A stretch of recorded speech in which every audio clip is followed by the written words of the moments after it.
On today's Disney Roundup, 50th anniversary offerings that are staying. Disney CEO Bob Iger says they are planning on investing $17 billion at Walt Disney World, and a live-action remake of Moana is in the works. I have all that and more for you coming up right here on the DRU. To infinity and beyond!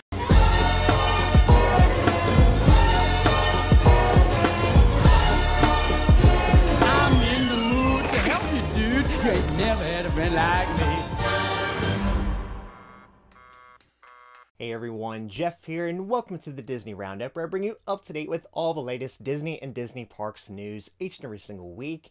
If you're new to my channel, please go ahead and hit that like button for me, and don't forget to subscribe to my channel to receive the Disney Roundup each and every single week. Starting off with Parks news, now made official, Disney has announced that the Fab 50 character statues will be staying past Walt Disney World's 50th anniversary. In a recent post recapping some of the highlights of Walt Disney World's 50th anniversary, Disney has announced that the Fab 50 character statues will be staying past the celebration. In the post, Disney says, if you were hoping the Disney Fab 50 collection would stick around just a bit longer after the celebration, you're in luck. I hear they may be in our parks beyond the celebration's official ending for guests to enjoy. So while this doesn't indicate a permanent stay, the statues will still remain in all 4 parks for the time being. As I mentioned last week, the Fab 50 character statues give guests the most interaction to use with Magic Band Plus, so this could be part of the reason they're staying until an alternative is created. Taking place over this past weekend, Disney has started to remove 50th anniversary decor from Cinderella Castle. With Walt Disney World's 50th anniversary officially being over, Disney is now moving forward and removing decor from the celebration. Over this past weekend, Disney started the phased removal of the 50th anniversary embellishments on Cinderella Castle, starting with the 50th crest that was covering the clock. As the removal of the ribbon on the turrets and bunting is expected to come soon, touch-ups of paint are said to come to those areas. The current paint scheme of Cinderella Castle is still currently set to remain though, as no changes for it to go back to its original colors are currently planned. During Disney's annual shareholders meeting held earlier this week,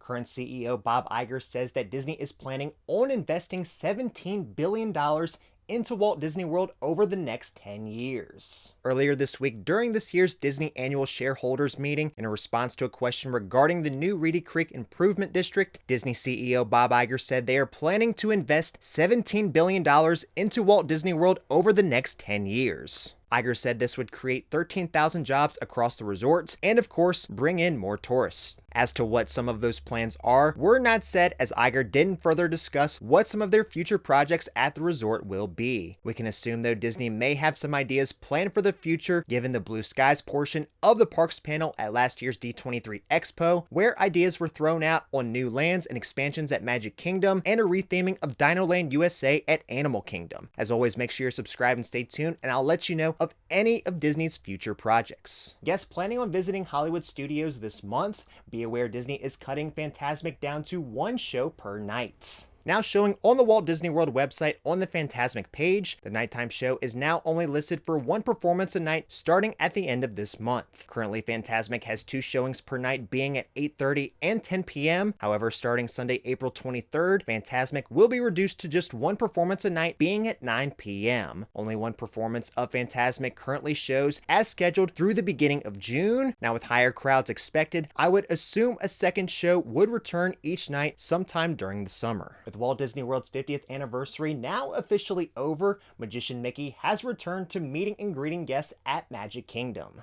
Now back at Magic Kingdom, guests looking to have a meet and greet with Mickey will now see him again in his previous attire. Mickey returns to Town Square Theater as Magician Mickey. Magician Mickey last previously seen for the meet and greet there prior to the start of the 50th, as since then, Mickey has been in his iridescent attire. While only dressed differently, Mickey continues to meet and greet with guests at Town Square Theater every day from 9 a.m. to 10 p.m. Now in the company news, now said to be in the making, Disney has announced that a live-action Moana is in the works. Over this past week, during Disney's annual shareholders meeting, it was announced that a live-action reimagining of Moana is currently planned. Dwayne "The Rock" Johnson revealed it in a recorded message from Hawaii that the film is in development. The new film is produced by Johnson, Danny Garcia, and Hiram Garcia, Fantasia via their 7 Bucks Productions. Executive producers will include Ali'i Cravalho, who voiced Moana in the original. The live-action reimagining of Moana will celebrate the island's communities and traditions of Pacific Islanders as seen through the eyes of a young woman eager to pave her own path. Moana's journey of self-discovery and reflection on the lives of her ancestors won the hearts worldwide, as did her newfound friendship with an exiled demigod named Maui. The Rock says, "This story is my culture, and this story is emblematic of our people's grace and warrior strength. I wear this culture proudly on my skin and in my soul, and this once-in-a-lifetime opportunity to reunite with Maui." A projected opening date for the film has currently not been announced at this time. Now on to outside the parks news, reopening over this past weekend, guests can once again eat at Narcoossee's at the Grand Floridian.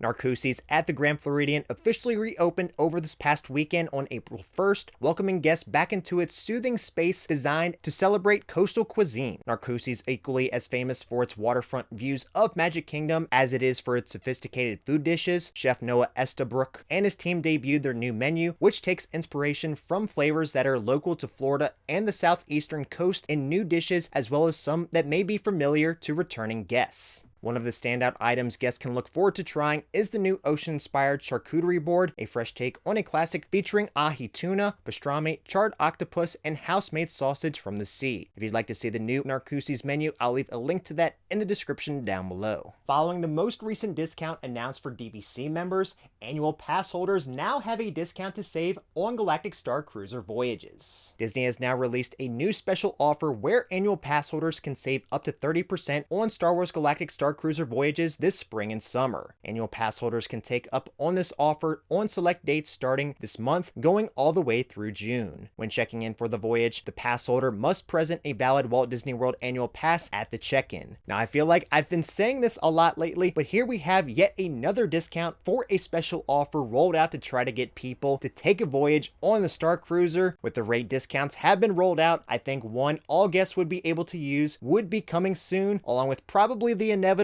of a permanent closure. Alright everyone, well that's it for this week's episode of the Disney Roundup. If you enjoyed it, please make sure to hit that like button for me, and don't forget to subscribe to my channel to receive the Disney Roundup each and every single week. That's all you for this week, and until next time, we'll see you in the DRU.